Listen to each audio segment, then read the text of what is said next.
Ini Pak, saya mau bertanya, mengapa Odesa ini menganjurkan para petani di sini itu untuk menanam buah-buahan gitu? Ya, anjuran nanam buah itu menjadi kebutuhan karena petani di sini satu udah pada nanam buah. Sementara kita ngelihat itu tanahnya itu cocok untuk tanaman buah-buahan. Nah, petani di sini kan banyak nanam sayur, jadi banyak yang longsor tanahnya. Yang kedua, petani di sini itu memprihatinkan karena tanam sayur itu hanya bisa setahun 2 kali dan itu di musim hujan, dan biasanya yang sekali itu gagal panen.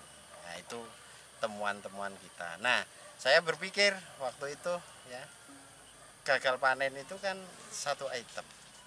Seandainya gagal panennya nggak bisa dihindari, bagaimana kalau jenis tanamannya ditambah supaya kalau ini toh gagal nggak bisa diatasi, masih bisa memanen jenis komoditi lain, yaitu buah-buahan itu.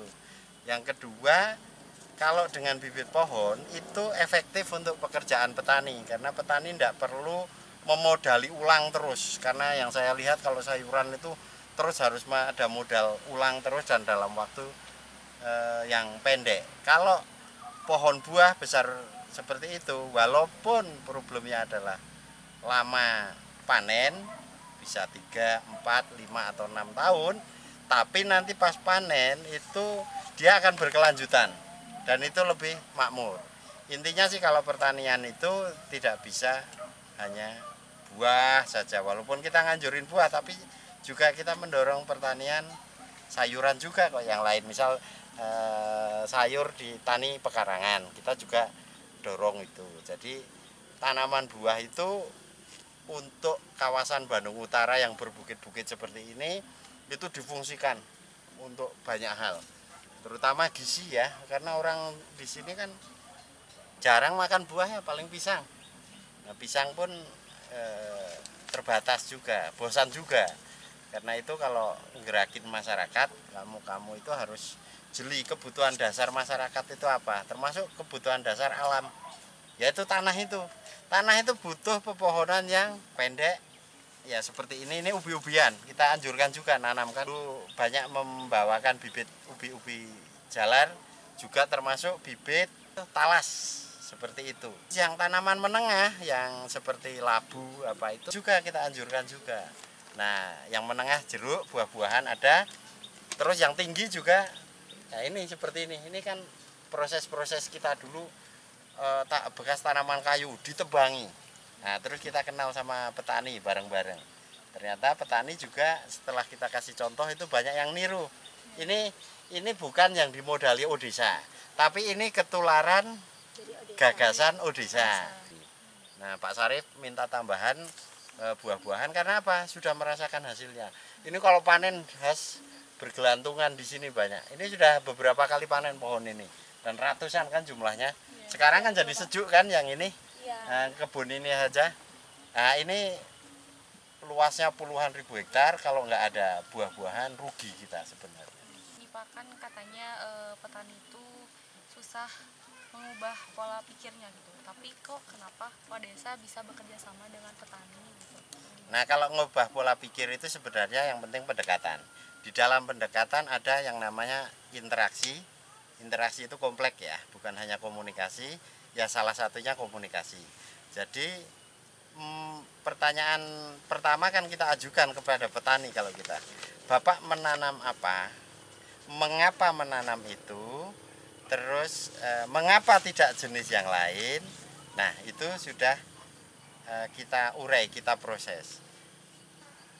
Komunikasi yang baik nanti kita ajarkan ke mahasiswa ya, bagaimana kalau kita itu menghubungi para petani di kebun secara langsung, ngobrol bareng, makan bareng dulu, terus tanya banyak hal dulu. Terus Bapak maunya bibit apa? Sudah ngerti belum ini bibit durian? Nah, kita dari verifikasi atau investigasi seperti itu kita akan ngerti sejauh mana petani itu memiliki pengetahuan tentang tanaman yang akan kita tancapkan ini. Nah, setelah kita ketahui itu ya jadi Ada sebagian besar petani yang sudah mengerti dan sudahlah kasih bibit aja langsung beres, pasti dirawat. Ada juga yang nggak ngerti, nanamnya ngawur. Nah, kadang gagal. Yaitu namanya uji coba, eksperimen ya. Nah, sekarang kita sudah mulai ketolong. Ketolongnya satu, jenis bibitnya selalu bagus-bagus. Kamu sudah tahu kan? Sudah lihat itu? Selalu gede-gede bibitnya Odesa dan ada itu okulasinya. Terus para petani sangat senang kalau lihat bibit yang sudah gede karena mereka tidak akan kesulitan untuk menanam. Nah, itu komunikasi juga seperti itu pelayanan kita. Sehingga dari rasa senang petani dengan pelayanan kita itu mereka ketagihan, kepingin terus. Nanya itu, nanya ini, dia tadinya hanya suka alpukat. Pengetahuannya terbatas loh petani itu. Senangnya alpukat karena ada kabar alpukat itu bagus, dikasih durian pun nggak mau. Setelah kita kasih tahu durian yang ini dengan ngobrolnya saja tanpa membuktikan hasil panen, mereka juga akhirnya ketularan, mau. Jadi penting kalau dalam gerakan itu membuat semacam virus, penyakit menular. Kalau perlu levelnya selevel COVID itu loh, sedunia kena semua. Nah, gagasan itu harus kita coba dengan cara mempengaruhi beberapa orang untuk disebarkan. Itu penting. Kamu kalau gerakin ribuan orang seperti yang dilakukan Odesa itu ndak harus kok 1000 orang dikumpulin terus diceramahi pidato, ndak begitu kalau Odesa kan. Ya seperti yang sering kita lakukan kan. Alma sama Hasna belusukan cuma 2 orang sendiri, di situ dipengaruhi anak untuk terima beasiswa, akhirnya mau. Yang tadinya takut kan, mau dikasih beasiswa aja takut diculik atau takut dibohongi ya. Apalagi kayak Hasna dikira rentenir kan. Setelah kenal kan jadi nggak dianggap rentenir lagi kan Has kamu. Jadi komunikasi itu esensial. Tapi jangan hanya komunikasi dalam arti lisan, enggak. Kita itu juga memakai program-program penerapan yang kompleks. Jangan petani itu hanya diperhatikan bibitnya saja. Oke, perhatikan juga sisi yang lain, misal kegemaran seninya. Nah, kita ajak ngobrol itu. Terus kita jangan lupa juga menyanjung, mengapresiasi perilaku yang dia sudah lakukan. Dengan tadi kan kita nyangkul bareng kayak gitu kan ngeri kan pekerjaannya. Kenapa gitu tidak diapresiasi? Mereka itu kasihan karena hanya dilihat dari sisi ekonomi semata. Kalau kamu nanti Hasna jadi dosen, kamu jadi dosen juga, itu kan yang diapresiasi juga status sosialnya kan ada.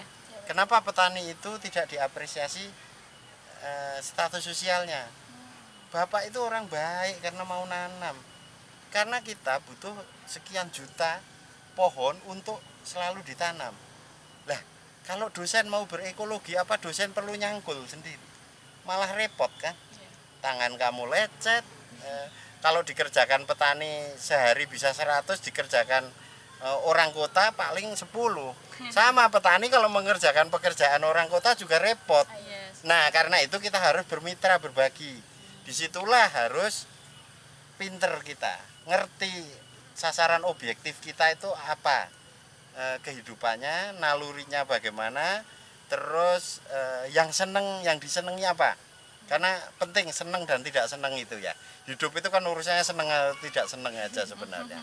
Nah, kalau sudah seneng, terus kemudian tumbuh pengetahuan, tumbuh yang level ketiga adalah kesadaran, dia akan bergerak terus. Dan seperti yang kita lihat selama ini, hasil komunikasi interaksi kita bagus, akhirnya petani bekerja sendiri. Bibit kurang, mereka pada akhirnya beli sendiri. Nah, itulah pentingnya gerakan sosial. Mendorong ya, memicu terus. Seperti itu caranya. Rata pengurus Odesa itu kan berasal dari kota-kota. Nah, gimana nih caranya supaya pengurus desa ini bisa berkomunikasi dengan petani? Ya, itu memang jadi kendala kan, terutama yang kota-kota mahasiswa. Belum pengalaman organisasinya tapi kan kita ajari dengan praktek, kita sambungkan dengan petani, sekarang jadi bisa kan. Kalau saya nyuruh Alma urusi bansos di pinggir hutan gitu kan, Alma jalan sendiri juga udah jalan. Di sana akan ketemu 10-20 petani kan sudah nggak ada rasa takut was-was minder gitu. Tapi pertama-tama kan gagap ya, urusannya bagaimana apa-apa. Nah itu begini ceritanya. Kalau saya sih orangnya nekat, nggak kenal pun kita kenalan, nanti kita tes jalan. Makanya dapat Mang Toha itu proses lama kan, sampai sekarang hampir 9 tahun kan bersama kita ngelayani kegiatan kita. Nah itu saya tadinya nggak kenal ya, saya temui, saya sering ngajak ngobrol. Kita ganggu saat kerja, nyangkul apa-apa ya, tapi kita supporting juga dia. Kita panggil ke rumahnya, saya datangi rumahnya juga. Nah seperti itu cara-caranya. Pak Basuki itu banyak keluyuran masuk ke pertanian. Caranya juga gitu, datangi tempat kerjanya, datangi juga rumahnya, kenali anak istrinya semuanya, kenali saudara-saudaranya, sehingga kita nyaman. Ya jangan lupa sering bawa oleh-oleh, itu penting. Jangan orang kota yang lebih makmur nggak pernah mau ngasih insentif ke petani, entah makanan atau apa, syukur pakaian bahkan. Nah kalau desa udah kelewatan majunya, karena bukan hanya sekedar apa tip atau gift kecil kayak gitu. Bangun MCK untuk satu RT, wah, ya udah satu warga kan seneng. Kalau gitu di tengah kita pembangunan MCK kita tanya juga, siapa yang masih punya ladang? Berapa luas? Masih bisa nggak ditanami alpukat? Masih Pak, akhirnya gitu. Itu kerja MCK menghasilkan kerja pertanian juga. Nanti pas pertanian ada keluhan-keluhan, anak saya putus sekolah, jebol kelas 2 SMP, mau sekolah mau gini-gini, beasiswa. Atau setidaknya kalau tidak beasiswa, anak saya itu belum bisa baca tulis. Banyak ini kasus kelas 4, kelas 5, muridnya Hasna itu kan gitu. Udah ikut sekolah kegiatan hari Minggu belajar, dan sekarang banyak yang cerita kemarin pihak kepala sekolah sama guru-gurunya yang nemuin saya bilang terima kasih karena membantu beberapa siswa yang terbelakang dalam baca tulis. Ada satu kelas itu rata-rata 2 anak, karena rutin kegiatan di sekolah Sabtu Minggu yang kita selenggarakan, mereka lebih cepat membacanya. Dan memang kalau guru-guru sekolah formal itu memiliki keterbatasan karena ngajar 30 sampai 35 anak ya, kan nggak bisa terperhatikan. Nah di kita yang non formal sedikit itu per kampung malah jadi tertangani. Nah itu seperti itu cara kita bergaul dengan petani, cara kita berurusan dengan petani. Nah ini ada petani kayak gini ya, disapa kenal Pak, pulang panen. Panen naon, Pak? Itu singkong atau Lenca. Lenca. diajak makan bareng itu tuh kerja di mana nanti. Mau pulang kemana? Ini di Kawali RW 11. Oh iya iya iya. Gabung itu sama Pak Sarif dulu. Ya. Pak, sebentar lagi saya ke situ. Tani kita kenal semua. Makanya kamu kalau pergi-pergi ke pertanian kayak gitu, kalau ada petani udah nyapa itu. Jangan kayak di kota individualis, lewat kenal nggak kenal sapa. Nanti lama-lama juga tahu, oh itu. Biasa kalau kamu nggak pinter nyapa petani, tegur sapanya gagap, ya itu kayak siapa Hasna dituduh rentenir, nanti lewat weng dikira Bang Emo. Nah, dan enak kan kita misal kegiatan belajar pertanian yang tadi kita lakukan. Ada rencana nggak mau nyangkul bareng di sini? Ini nyangkul kerumunan kita dipanggilkan suruh gabung. Ya udah praktikum. Betapa enaknya kita pindah ke bukit sana kenal semua. Nah itu dulu karena saya Pak Budiana, Pak Anton, Pak Bas itu sudah merintis lama.